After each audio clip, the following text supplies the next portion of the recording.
yung snake plant ko na ano na, di ba?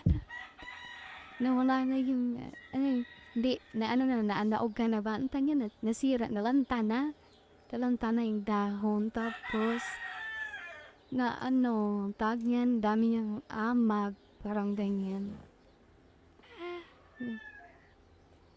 Yung ugat niya, parang nagkaroon ng mga puti-puti. Dami ng 3 weeks ba lawa-lawa. naman siyang hindi napapalitan at hindi, walang kasama sa kwarto. Siya lang mag-isa. Parang nalanta siya yung isa. Nilinisan. Papalitan lang yan ng tubig para bumalik yung sigla niya. Kawawa naman. Sorry. Charing.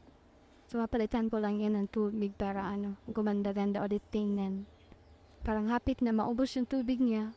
Tapos yung computer ko rin dyan, daming lawa-lawa. Ay, parang nagkaroon na siya ng bahay, web. Bahay ng gagamba. Inahayan na ng gagamba. Grabe yung bahay, no? 3 weeks na ako. Hindi na pa-unpack, ano-ano. Tingin na ang kag-itsura.